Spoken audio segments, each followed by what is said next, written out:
Jeg sidder her og snakker lidt med Bodil Udsen, fordi i morgen er der repremiere på Betty Nansen Teaters store succes fra sidste sæson, Masterclass, der handler om operadivaen Maria Callas. Må jeg lige sige noget? Ja, det er ikke Betty Nansen, det er på Falconer-scenen. Ja, men det var på Betty Nansen sidste år. Ja. Og nu er det på Falconer-scenen. Ja. Og med dig i hovedrollen igen. Ja. Jeg ved, at du sagde nej til den rolle i første omgang. Ja, men det er fordi, den er jo så stor. Og så skal jeg jo være 20 år yngre. Ja. Og det kan jo altså godt efterhånden knive at skulle spille. Men så er der jo det ved teatret, det er altså så opmuntrende, at det giver jo en nogle år. Fordi man kan bilde folk hvad som helst ind, når man står på en scene. I modsætning til, hvad man kan på fjernsyn, ikke? Jo. Men hvordan gør man egentlig? Fordi man kan godt forestille sig, at som skuespiller er det man gør lettere. Ikke noget. Det er teatret som sådan, der er magi, ikke? Jo. Det er ikke noget, jeg gør. Jeg gør ikke noget ved det. Nej, men alligevel det at skulle spille yngre, fordi man kan godt forestille sig, at man kan godt spille ældre. Jeg spiller faktisk ikke yngre. Nej. Jeg spiller ikke yngre. Nej. Jeg går bare ind og synes, jeg er det. Ja, men det er jo også det. Og det virker jo altså, det har jeg jo læst i anmeldelserne. Ja, det er jo utroligt. Men altså, man kan jo også blive ved med at undre sig over, at jeg undrer mig selv.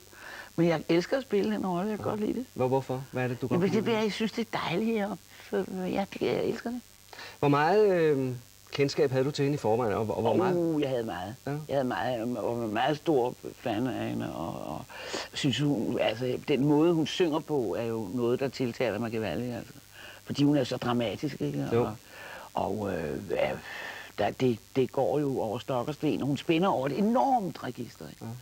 Som er utrolig vidunderlig kunstner. Hvor meget forbereder man til sådan noget? Når man... Meget.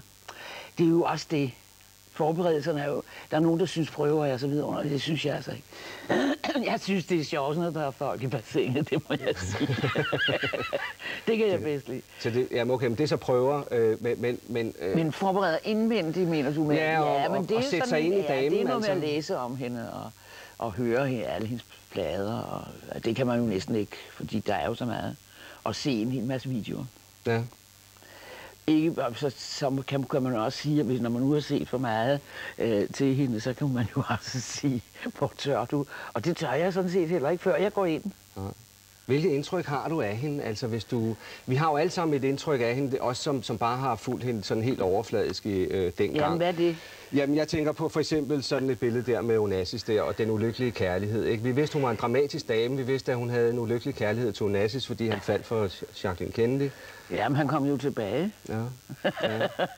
Nej, jamen, det ved jeg ikke. Det, altså, ulykkelig kærlighed. Altså, vi har jo så læst om hende og hendes første mand, og der står jo så meget sluddervrøvl, altså, i både bøgerne og aviserne og alt det der. Hun var meget, meget glad for Minigini. Men når man ser ham, så kan man jo godt se, at det har jo ikke været den store seksuelle tiltrækning, der har gjort sig gældende der. Og når man ser Onassis, så kan jeg altså godt se, hvad hun så i ham. At det er der så mange, der siger, jeg kan ikke forstå, hun er sådan en abe og sådan noget. Men han er jo skøn som mand. Det er jo en rigtig mand i hvert fald, ikke? Man kan jo ikke komme udenom, at her har vi altså her mandschauvinist og sexmand.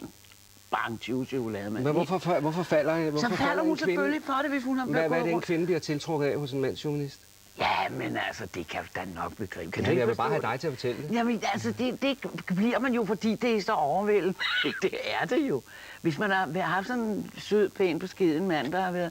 Og så pludselig så træder der sådan et dyr ind foran en, og man aldrig rigtig har fået noget i sengen, så er det da klart, hvis man pludselig ser sådan en.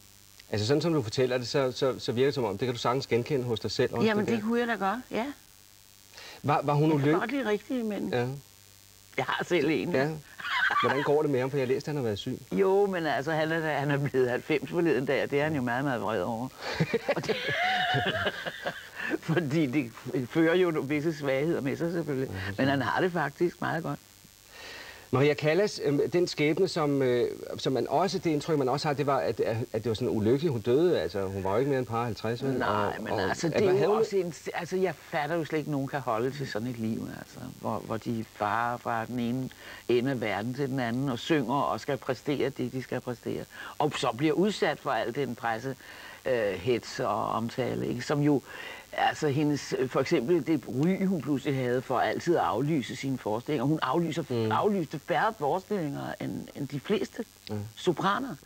Fordi det er jo klart, at jeg kunne ikke spille den her rolle i aften, hvis min stemme er, som den er nu. Nej. Det kunne jeg jo ikke. Men det kan jeg, fordi jeg snakker. Men hvis jeg skulle ind og synge sopran, så måtte jeg melde fra. Altså sådan er det jo. Man kan jo ikke, hvis man er et verdensnavn, så kan du ikke komme ind og præstere dit næstbedste. Så bliver du nødt til at sige, den går altså ikke.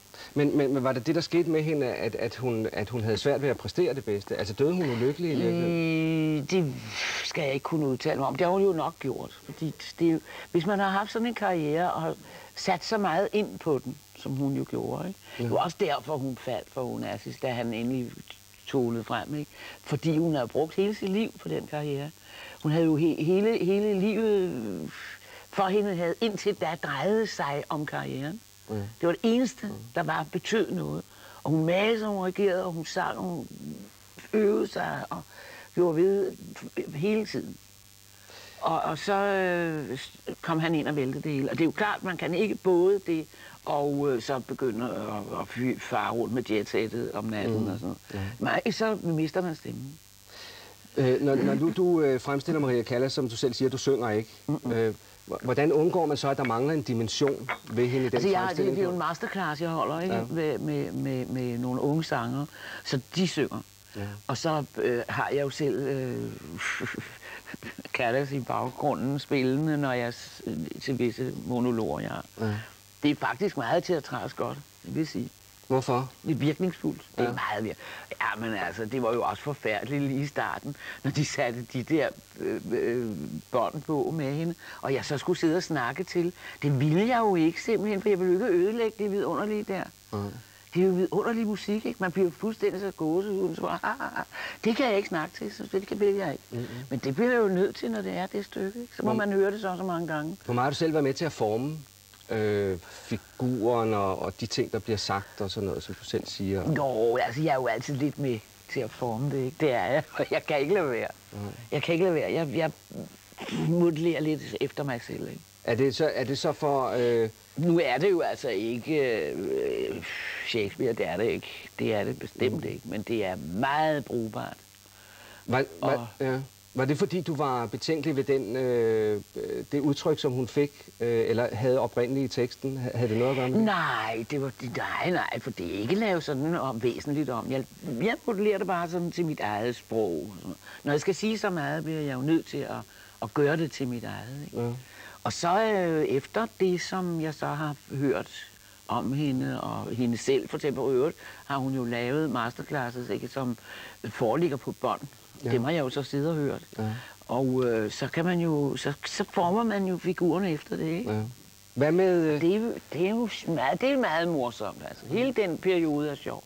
Mens man læser om det, mens man hører hende synge, mens man hører alle de der ting. Så arbejder man med det hele tiden? Ja, det gør man, og det er dejligt. Og når man så får teksten oversat og udleveret og sådan noget, så kan man stryge i den og sætte lidt rundt på tingene og sådan nogle ting. Fordi så ved man selv så meget om hende, og har taget så meget indenbords, så det man vil have frem, ikke? Ja. Hvad med det? Nu har du selv et dramatisk udtryk og et dramatisk ansigt. Hvor meget betyder hele den måde, som du udformer figuren på, altså også... Jo, det kommer jo lidt mere eller mindre indefra, vil jeg tro, ikke? Altså, det gør det nok. Og så bliver jeg jo sminket. Det tager 2 timer at få stavlet mig op til det. Okay. Ja, det skal jeg. Det er et stort arbejde, vil jeg sige. Det er også at få det af igen. Det er jo noget med øjenbryn og op i panden og sådan noget, ikke? Og mit eget hår bruger jeg. Jeg har kunstige negle, og det er et stort arbejde. Fuldstændig. Ja, det er frygteligt, men det er sjovt. Ja, det lyder også sådan. Det lyder som om det er en rolle, det er jo morsomt at være ved teater. Og så skal jeg jo heller ikke skæve mig, altså, når jeg er på 70, altså, så bliver jeg jo nødt til at være glad for det overhovedet. Er nogen, jeg er også lidt smiret over det. At der er nogen, der siger, det skal du. Så ja, men altså, jeg er nu sikker på det og sådan noget. Og så bliver ved de unge teaterdirektører, så kan man jo ikke andet blive smiret. Så bliver man jo glad, ikke? Så er det også svært at sige nej. Ja, det er sørme svært. Og så er de jo søde derude på Betty Nansen Teatret. Langdal og Hartmann, det er altså et fantastisk par. Og så er det altså i morgen, det løber staten, og det er på Falconer. Og nu ved jeg ikke med skuespiller, der må man ikke altid sige held og lykke, så jeg vil i hvert fald sige god fornøjelse. Jamen, jeg kan i hvert fald sige tak. Ja. Tak, til du kommer ind. Ja, tak.